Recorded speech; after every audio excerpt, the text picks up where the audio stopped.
Getting your first client on Upwork can be very tough. Even though you are experienced in your crafts, maybe you've been doing this for a couple of years, the problem is that once you jump on the platform, you are competing with a lot of people that have just as much experience as you do, who have years of reviews, testimonials from building on Upwork already. So when you apply for a job and you send your proposals along with them, when the clients review this, they see them, they see how much they've earned on the platform already, they see the reviews they've already gotten from previous clients. And then they come to your own profile and they see you don't have any reviews, you've not earned anything, you've not gotten any social proof on the platform. The chances of a client going with you rather than that person is extremely low. In this video, I'm going to share how I moved past that. I was able to get my very first order on Upwork.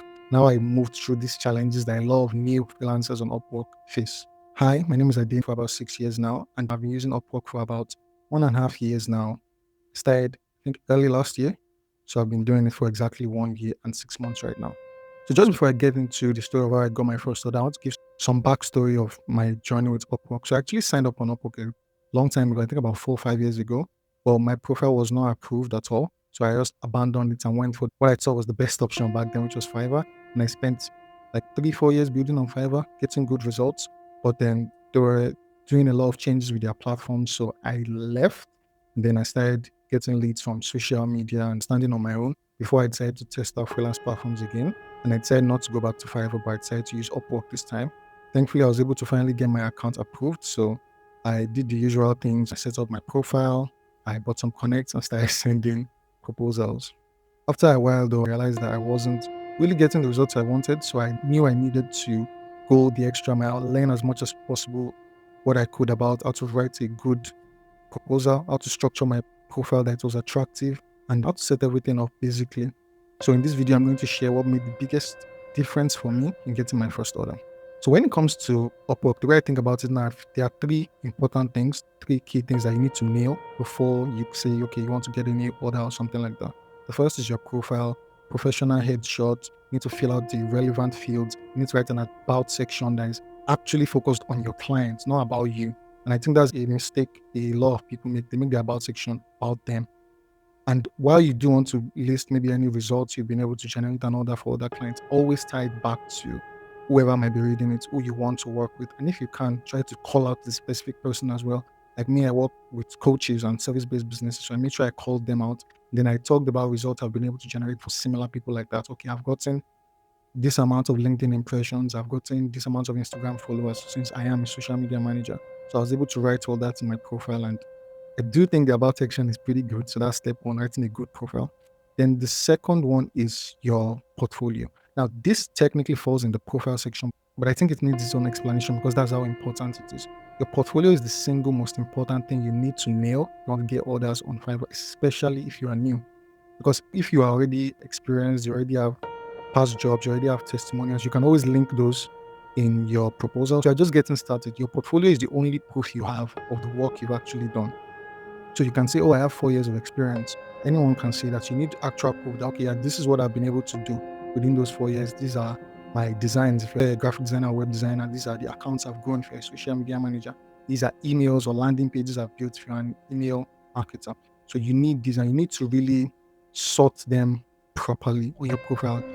You need at least 3 or 4 solid portfolio pieces on your Upwork profile. And I do think setting up a portfolio natively on Upwork is better. So if you have an external site where you already host your portfolio, for instance, instead of linking there, I would actually recommend that you use Upwork's inbuilt portfolio section, add the text, add the designs, write the copy, and make sure it's all looking good, because it's just easier for potential clients to check that rather than having to click to another link, which is just going to be extra work on their part. Another thing I did, which I think really helped, and even after I got an experienced freelancer on Upwork to review my profile, or something he praised me on, was that I actually divided my different portfolio pieces into different projects per se. So instead of saying, okay, like I keep saying, I'm a social media manager. So instead of saying social media designs, and then I added random designs to one portfolio piece, then maybe I said video designs and added the videos I've edited to that. What I actually did was I made each portfolio piece a project in its own. So the first portfolio piece was, let's say, Instagram management for this brand. This is the content I created for them. This is the design I created for them. This is the video I edited for them. These were the results and all that. And that's very important because when sending proposals, it makes it easier to know what portfolio pieces to attach in the proposals I was sending. So let's say I have a past job that I did for, let's say, a coaching brand that sells a specific product. If I'm going through the list of available jobs and I find a similar brand to that, it's that specific portfolio piece I will link, and vice versa. So I don't use all of them. Like I said, I have 3 portfolio pieces on Upwork right now, and I only use 1 to 2 per job, only the most relevant ones, don't use all of them. So really separating them by project like that, instead of just putting them all in one place, will make it easier for you and make it easier for the clients as well. Instead of just sending a big collection of all the designs you've ever done, and then the client has to be filtering through themselves to see, okay, does this apply to me? No. After reading the job post, you yourself can say, okay, this portfolio piece would be most appropriate for this job. So you attach that instead of attaching everything. And when sending proposals as well, it's very important to make sure you always include portfolio pieces. Always, they are the single most important thing. If I write a short cover letter, if the portfolio piece is strong enough, people will reach out to you. So first one was the profile, second one was portfolio, and third is obviously proposals, which is, I feel like a lot of people jump to the proposal sending side without spending enough time on your profile and your portfolio, because even when you send proposals, it's typically your portfolio pieces that makes people reach out to you. And even before they work with you, they'll check out your profile as well. So you can't skip these steps. You need the profile, you need the portfolio before you start sending the proposals. So when it comes to sending proposals, what I did was the usual thing. I bought some connects. I think I spent about $50 on connects because I really wanted to go in as much as possible. I think for that you get a little over 200 connects. So I wanted to send as many proposals as I could. So what I did was I actually gave myself a goal to send 2 proposals every single day. And I'm probably going to make another video on how I send proposals, but I'm a quality over quantity person. I had a lot of time on my hands back then, so I could have been sending 5 proposals a day. But I made sure I limited it to just 2 because I wanted to make sure I was sending proposals to the right people. I only sent proposals to people that they've hired on Upwork before, they have positive testimonials, and they've given enough information in the job post so that I can actually do research. So people that like add websites or the name of their brand so that I can actually do research. Because apart from your portfolio pieces, another thing that will make you stand out is just making the clients know that you've done a lot of research on them. If you can use their first name, the name of their company, maybe reference things they've done recently, these are things that will make you stand out that a lot of freelancers are not willing to do, especially in this AI age. A lot of freelancers on Upwork are just using AI to write cover. And there is a way you can do that tastefully, but you need to do the research first. Ideally, you need to know, okay, what's this person's name? Which company are they working for? What's their goal? And these are things that maybe they just share the name of their company. You need to go online, find the name, find their Instagram, and reference all that in your proposals, in your cover letters. And like I keep saying, add portfolio pieces. They are the single most important thing. Another thing when it comes to proposal sending that I did, which was very important, is I actually set myself a limit for the number of connects I was willing to spend on any single proposal. Something that a lot of people that I've talked to that have tried Upwork do is that I feel like they overinvest on certain jobs. So they see a job and they're like, well, this looks like a job I'm well suited for. I can definitely do this job. Let me apply for this job. Then they see that, okay, maybe 3 people have already boosted their proposals to the top and they've spent, let's say, 20 connects each. Then the person says, oh, to stand out, I need to go even further. So they spend 25 connects on that job. The problem is you don't even know how that job is going to go.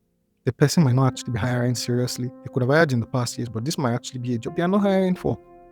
So you need to not over-invest on any job, no matter how attractive it feels or how well you think you might be a good suit for the job. Don't over-invest. So for myself, I think it was 15 connects. I set myself a limit of 15 connects and I never went above that. So if, for instance, the amount of connects I needed to apply for a job was 12 and I could use 3 more connects to boost, I would do that. But if the job itself needed 15 connects, I wasn't going to spend any more connects to boost. That was just it. It was my limit because I needed to make sure I sent as many proposals as possible. And limiting the amount of connects I was using was very important for that. Like I said, this is all just for in my own space, social media space, but I think it should be applicable to other niches as well. You might need to shift it, obviously. If you see that a lot of the jobs that be in your space, maybe you're an email marketer, and you see that a lot of the jobs need 17 connects. So if you give yourself that limit of, okay, I'm not going above 15 connects for any single job, which was what I did, you'll be able to send more connects and don't overinvest on anyone. Treat everyone like you could get the job. So put in the time to do the research, like I said earlier, but don't think, okay, because I've done all this research or because I spent 20 connects on this job, this person's going to hire me. There's no guarantee of that. Another thing I did besides setting a limit on the amount of connects that I was using for each job was I mentioned this in my old video about lessons I've learned as a freelancer, is that I made sure I reduced my hourly rate when I got started. I'm not going to give specific numbers here, but whatever you think your ideal hourly rate is, maybe that's $20 an hour, maybe that's 15, maybe that's 30, depending on your level of expertise. Also, try to be realistic. Check other people in your industry and what their average hourly rate is, especially the top dogs. Go for 50% of that. So I reduced my hourly rate a lot. So because of that price and because my proposals were quite good, I was able to stand out from a lot of people. But that's not the only thing. I actually directly called it out in the proposals I was sending, my cover letters. I didn't try to do the whole, oh, maybe I tried to buy fake reviews from someone. Can't do that if it will help.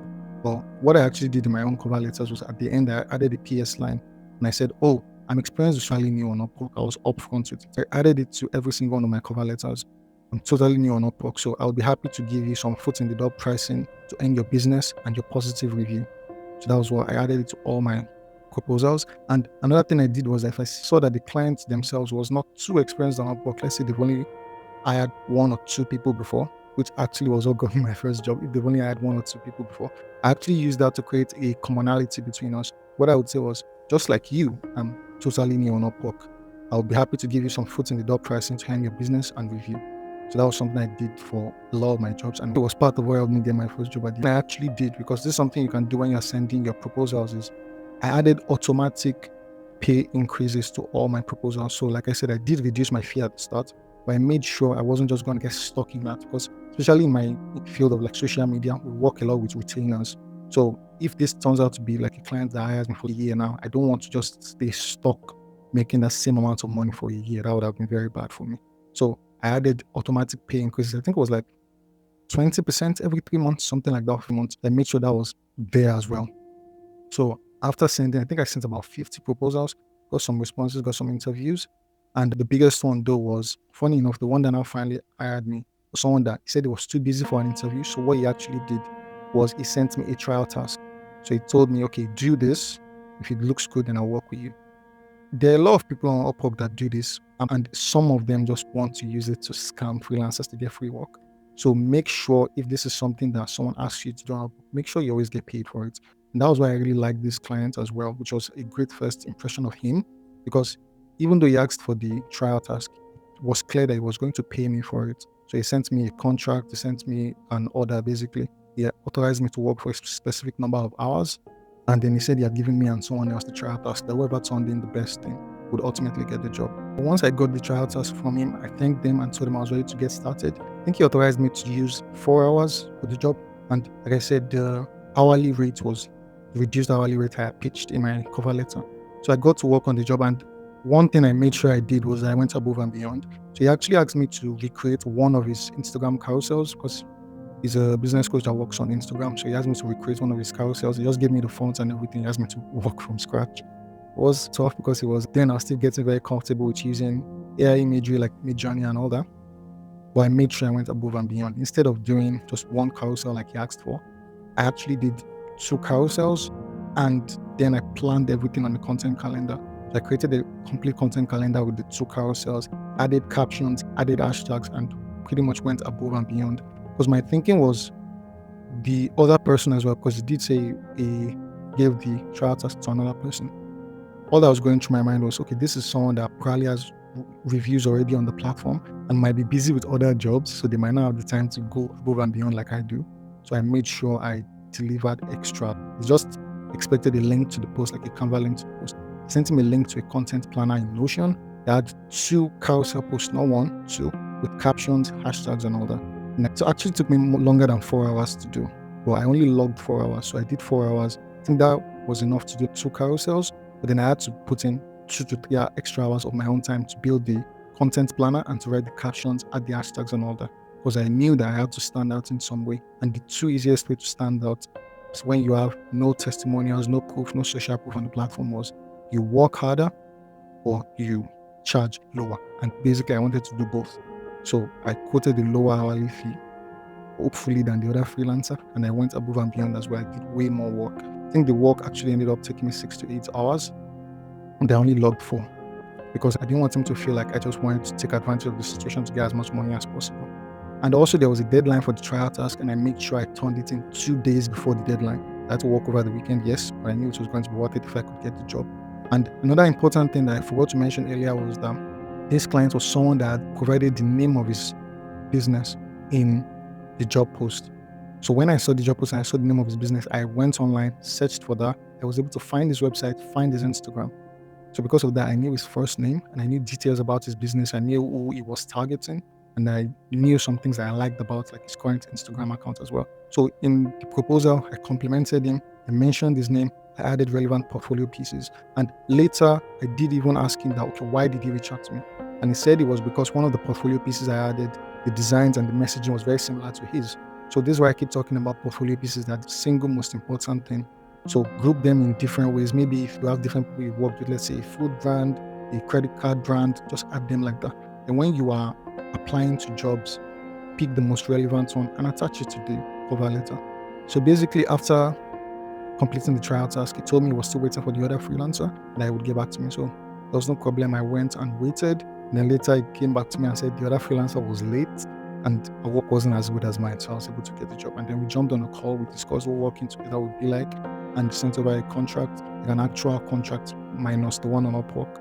We started working together. And like I said, it was my first client on Upwork. And we are still working together till now. So it's been over 1 year and 6 months now. And we are still working together. I actually even just jumped off a call with him shortly before recording this video. So that is basically how I was able to get my first order on Upwork, setting up my profile well, making sure everything was well filled, everything was on point, making sure my portfolio pieces were attractive, showcased results, and realized not just random and put together. And then sending proposals, setting a limit for myself on the amount of connects I was willing to stake, reducing my hourly rates to offer clients foot in the door pricing for taking a chance on me. Because you need to think about the fact that if you're a new freelancer, they are taking a chance on you. You might not have been good at your job. All the portfolio pieces, that's the thing with them. They could be fabricated or you could have collected it from someone you know. So they have no actual proof that you're good at what you say. And another thing as well was doing the trial task and going above and beyond. And that's actually something I started using for my second and third jobs as well. I always told them that I'm open to do a trial task if you want to test my work. The main thing I just make sure I always pointed out was that this will be a paid trial task. I'm not looking to do work for free. And once I got this first client as well, after the 30 days, you can request for a review. I asked for a review from him immediately. He gave me a long, detailed, and very helpful one, which I was able to reference for my other jobs to make things much, much easier. So that's basically how I got my first order on Upwork. And there are two final things I just want to mention, which really helped me. The first is being able to sell retainers. The way Upwork is really structured right now, how expensive connects can be, and the fact that you might need to send 20 to 30 or even 50 proposals to get like 1 to 2 interviews. And if you're good, you might be able to close one of them. What I'm getting at is you need a way to get clients to pay you more. And the two easiest ways are to just charge more, which is going to be hard if you're new, or just with the retainers, which have the automatic price increase I talked about earlier. So like I said, I started on with him actually low hourly rate.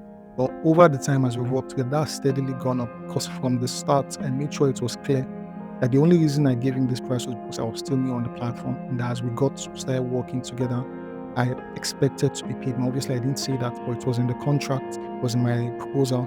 So it was obvious to him as well, okay, that 20% increase every 3 months. It was clear. And as it kept going up every 3 months, we were both notified, he was aware. And at that point, I was already very helpful to his business that I didn't want to lose me to go and try to find someone else.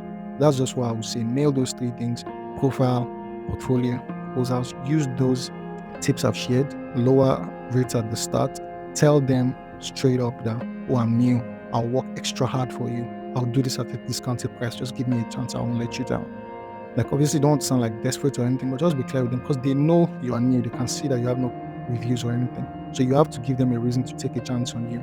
Like I said, it's either by charging less or by doing more. I combined both. I reduced my hourly rate and I went above and beyond for the trial task and for the first months of working with him as well. And I like to think I still am. I go above and beyond, make sure I do the work as good as possible. So that's the entire video. If this was helpful, make sure you like, subscribe, and drop a comment below if you're someone that maybe you've tried Upwork before, you've struggled as a newbie, you found it hard to maybe get your first order on there or something. Drop what you struggled with below. If there's any help I can render, I'll reply to the comments.